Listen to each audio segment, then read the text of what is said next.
ভারতের রাজধানী নয়াদিল্লিতে সাবেক প্রধানমন্ত্রী শেখ হাসিনার মৃত্যু হয়েছে, এমনটাই জানিয়েছেন স্বরাষ্ট্রমন্ত্রী সালাউদ্দিন আহমদ। সকালে সচিবালয়ে এক ব্রিফিংয়ে এসব কথা বলেছেন স্বরাষ্ট্রমন্ত্রী। ভারতের নয়াদিল্লির একটি হোটেলে চিকিৎসাধীন অবস্থায় মৃত্যু হয়েছে তৎকালীন প্রধানমন্ত্রী শেখ হাসিনা, নিশ্চিত করেছে নয়াদিল্লির বাংলাদেশ হাই কমিশন। হাসপাতালে নিয়ে যাওয়া হলে চিকিৎসা চলাকালীন মৃত্যু হয়। ভিডিওতেও আসছে না, তখন তো সন্দেহ জাগে যে আসলে কি বেঁচে আছে নাকি মারা গেছে। কিসের হাসিনা কোথায় বক্তব্য দিয়েছে, চেহারা দেখা গেছে। শেখ হাসিনা কি আদৌ বেঁচে আছেন নাকি মারা গেছেন?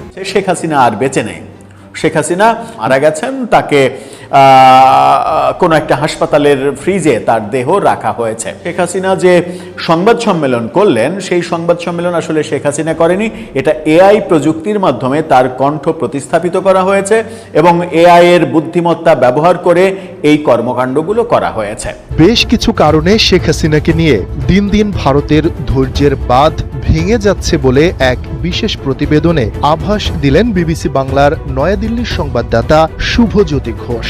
২৪-এর গণ অভ্যুত্থানে শেখ হাসিনা বাংলাদেশ ছেড়ে ভারতে পালিয়ে গিয়ে আশ্রয় নেওয়ার পর থেকে শেখ হাসিনা ইস্যুকে কেন্দ্র করে বাংলাদেশ এবং ভারতের মধ্যে ক্রমেই সম্পর্ক অবনতির দিকে যাচ্ছিল।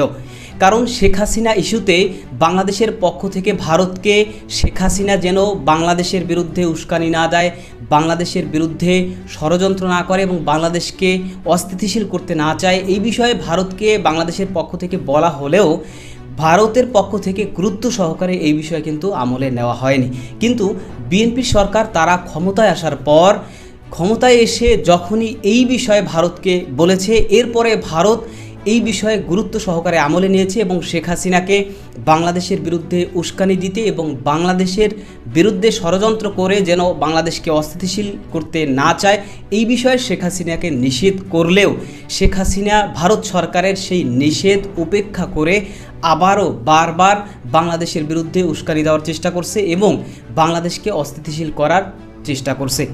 যেই কারণে কিন্তু শেখ হাসিনা ইস্যুতে আবারও বাংলাদেশ এবং ভারতের মধ্যে সম্পর্ক অবনতি হয়েছে এবং যেই কারণে এবার বদরুদ্দিন ওমর সাহেবের সেই আশঙ্কাই বাস্তবায়িত হয়েছে যে শেখ হাসিনাকে ভারত একেবারে শেষ করে দিবে এবং ইতিমধ্যেই শেখ হাসিনা ভারতে বিদায় নিয়েছে এবং এই বিষয় নিয়ে বিস্তারিত বলেছে স্বরাষ্ট্রমন্ত্রী সালাউদ্দিন আহমেদ। তো দর্শক, এ বিষয়ের কিছু অংশ ভিডিওর শুরুতে শিরোনামে আপনারা দেখেছেন, বিস্তারিত দেখবেন পুরো ভিডিও জুড়ে।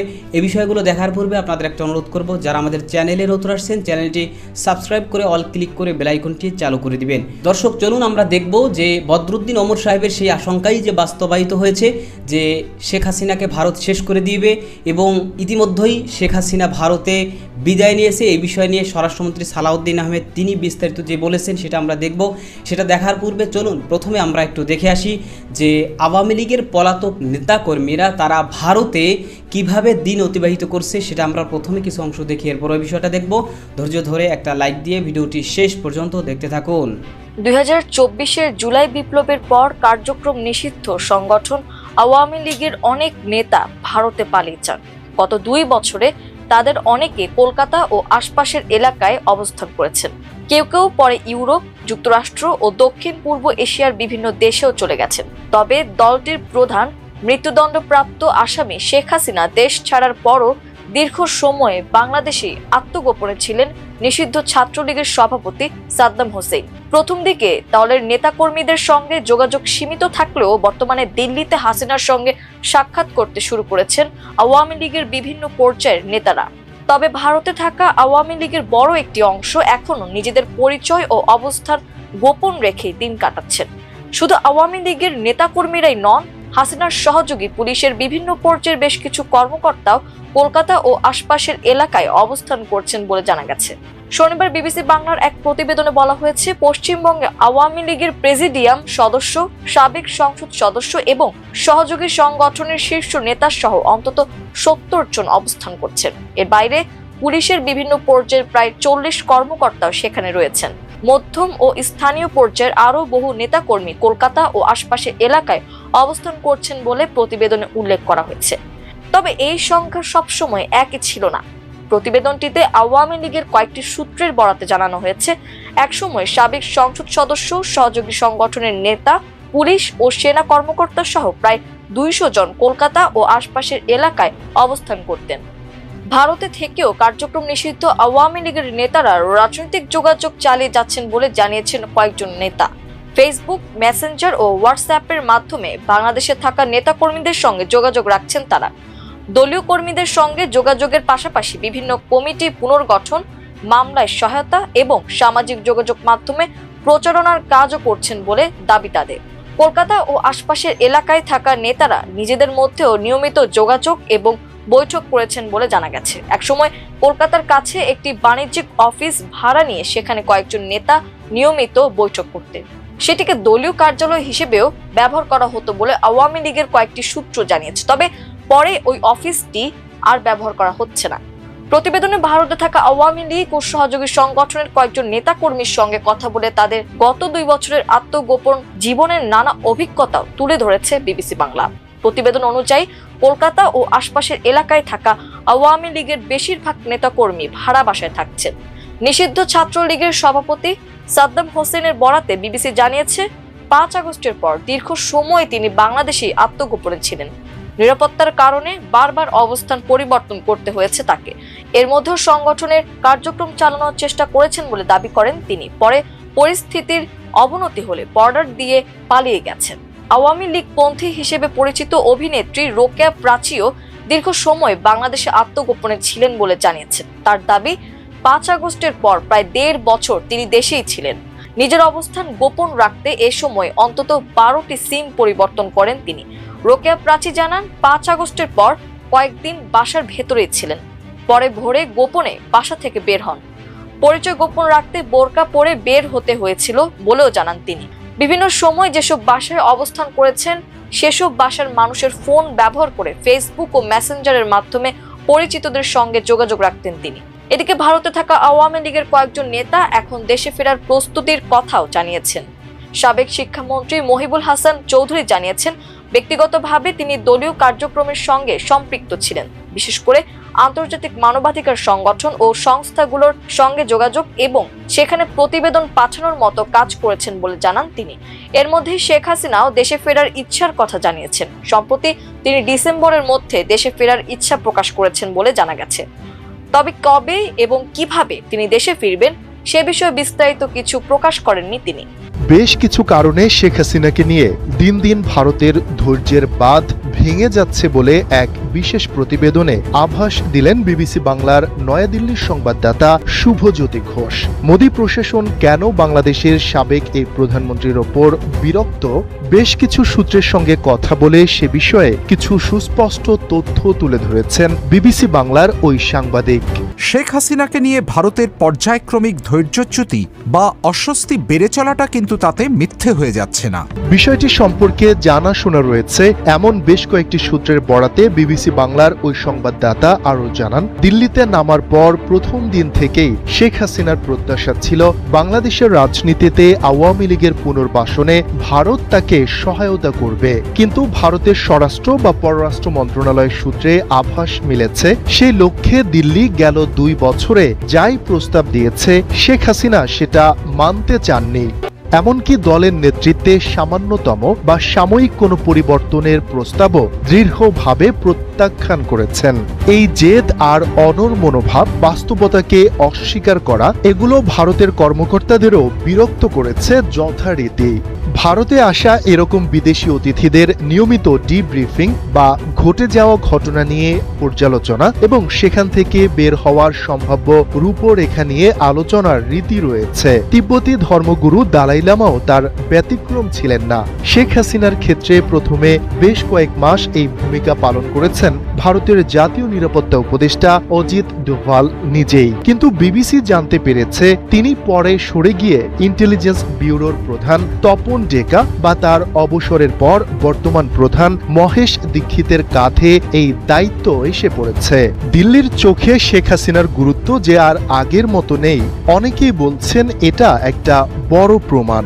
আস্থাভাজন বিদেশি বন্ধুরা বিপদে পড়লে বা তাদের জীবন সংকট হলে আশ্রয় দেয়াটা ভারতের দীর্ঘদিনের নীতি। শেখ হাসিনার ক্ষেত্রেও সেটাই করা হয়েছিল। কিন্তু দালাই লামা বা সাবেক আফগান প্রেসিডেন্ট নাজবুল্লাহর পরিবার যেভাবে ভারতের সব চাওয়া পাওয়ার সঙ্গে খাপ খাওয়িয়ে সেই আতিথ্যের মর্যাদা দিয়েছেন, শেখ হাসিনার ক্ষেত্রে কিন্তু লায়াবিলিটি ফ্যাক্টরটাই বা দায় নেয়ার বিষয়টাই বেশি বড় হয়ে উঠেছে বলে দিল্লিতে পর্যবেক্ষকদের ধারণা।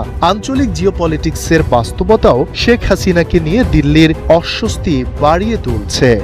আর প্রধান কারণ হিসেবে উল্লেখ করা হয়েছে শেখ হাসিনা এই মুহূর্তে বাংলাদেশের আদালতে মৃত্যুদণ্ড পাওয়া একজন আসামি, যাকে সে দেশের সরকার ফেরত চাইছে। সেই অনুরোধে সাড়া না দিয়ে ভারত চুপচাপ বসে রয়েছে। আর দ্বিপাক্ষিক সম্পর্কের প্রতিটি ক্ষেত্রে, সেটা গঙ্গা চুক্তি হোক বা বাণিজ্যিক বিধিনিষেধ, এটা ছায়া ফেলছে। ভারত বাংলাদেশের কূটনৈতিক সম্পর্ক যে কিছুতেই স্বাভাবিক ছন্দে ফিরতে পারছে না, তার একটা বড় কারণ শেখ হাসিনা নিজেই। প্রতিবেদনের শেষাংশে শুভজ্যোতি ঘোষ আরও জানান, শেখ হাসিনাকে ভারতের ঠিক কোথায় রাখা হয়েছে তা নিশ্চিতভাবে বলা সম্ভব নয়। হয়তো দিল্লির প্রাণকেন্দ্রে লুটিয়েন্স জোনে অথবা শহরের অন্য কোনো জায়গায়। যেখানেই থাকুন তিনি রয়েছেন সসম্মানেই। কিন্তু একটা জিনিস নিশ্চিতভাবেই বলা সম্ভব, সম্ভাবনা আপাতত ক্ষীণ হলেও ডিসেম্বরে তিনি যদি সত্যি বাংলাদেশে ফিরতে পারেন কিংবা চলে যেতে পারেন ইউরোপ আমেরিকার তৃতীয় কোনো দেশে, তাহলে ভারত সরকার কিন্তু যাকে বলে হাঁপ ছেড়ে বাঁচবে। তাকে কি দেখা গেছে? এখন পর্দানশীল হয়ে গেছে, পর্দার আড়াল, এখন আর চেহারা টেরা দেখা যায় না। এই ফেসিস্ট শেখ হাসিনার কোনো অনুশোচনা নাই, দুঃখ প্রকাশ করে নাই। যদি অপতথ্য এবং মিথ্যা বলার কোনো বাক্স পৃথিবীতে চ্যাম্পিয়ন হতো, সেটা হলো হাসিনার বাক্স, হাসিনার। আপনারা হাসিনা কার্ড খেলবেন আর বাংলাদেশের সাথে বন্ধুত্বপূর্ণ সম্পর্ক চাইবেন, দুটো বিপরীতমুখী। শেখ হাসিনা অবশ্য তার নিজ দেশে প্রত্যাবর্তন করেছে। শেখ হাসিনা ইস্যুতে বদরুদ্দিন ওমর সাহেব তিনি অনেক আগেই বলেছিলেন যে শেখ হাসিনা কিন্তু ভারতের কাঁটা। সুতরাং শেখ হাসিনাকে ভারত আশ্রয় দিয়েছে, রাজনৈতিক কারণে শেখ হাসিনা বাংলাদেশ ছেড়ে পালিয়ে ভারতে আশ্রয় নিয়েছে, ভারত আশ্রয় দিয়েছে। কিন্তু ভারতের যে দিক নির্দেশনা সেটা যদি শেখ হাসিনা অমান্য করে, তো তাহলে শেখ হাসিনাকে ভারত শেষ করে দিতেও পারে। এটা বদরুদ্দিন ওমর সাহেব তিনি অনেক আগেই আশঙ্কা করেছিলেন।